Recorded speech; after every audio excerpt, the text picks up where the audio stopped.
Alright, so let's sketch our word onto our painting. I'm using my pencil and my eraser, and the word I'm using is bloom, B-L-O-O-M. I'll be adding it right above the floral bouquet. And I want the bottom of the letters to be at least a ½ inch above the top of the flowers.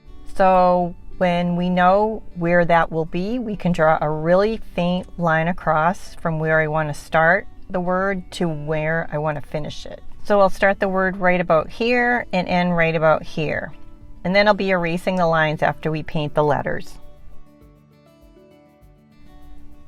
And I'm going to sketch the letters in freehand. And for those of you who want to use a different word than bloom, this is how you can add your word too.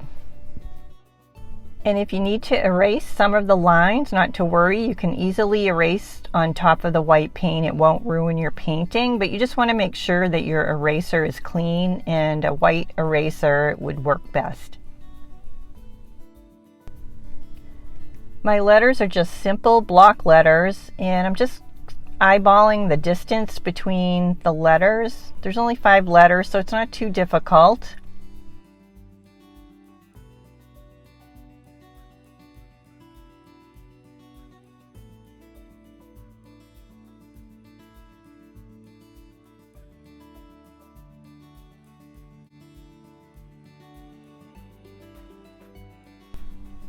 Okay, that looks pretty good.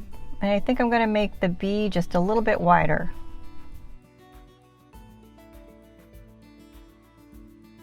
Next, I'm going to erase some of the lines in between the letters with my eraser.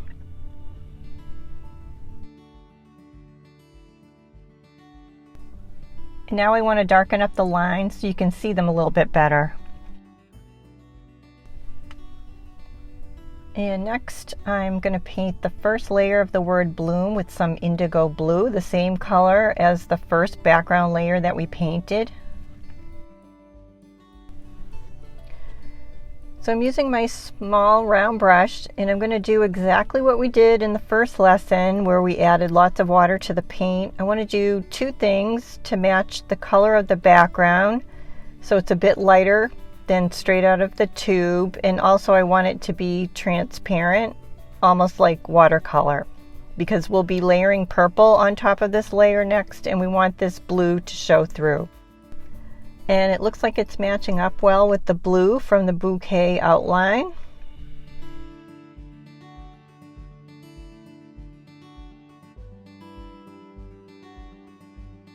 So I'm just going to fill all the letters in the same way I just did with the B.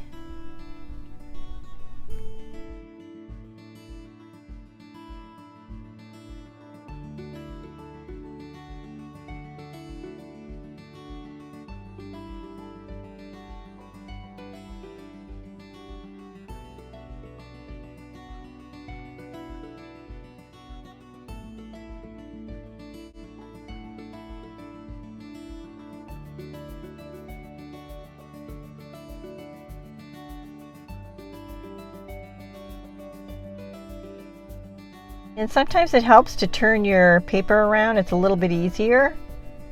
If you're right-handed, that is. If you're left-handed, it's probably the other way.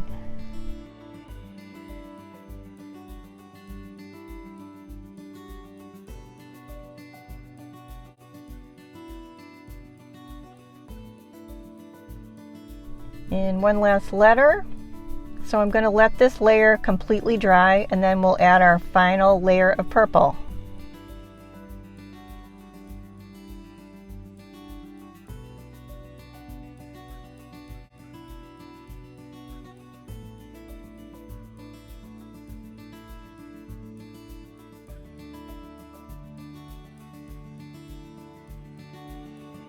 We're going to do the same thing, water down our purple paint a lot like we did with the blue. And when I paint the letters, it will be like a watercolor wash, very watered down. And I don't want to cover all the blue, so just a light coat of purple, not a whole lot. We did so much layering though with the rest of the painting, we want our letters to have that layered look as well. And I'm not even touching the edges. I'm really only painting in the middle of the letters, and I want less purple and more blue because we want it to tie in with the blue in our bouquet.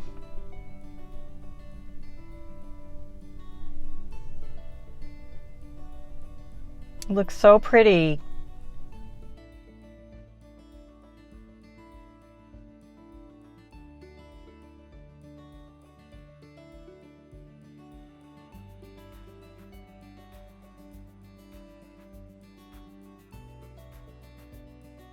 And you're finished. I really want to thank you for taking my class. I hope you enjoyed it.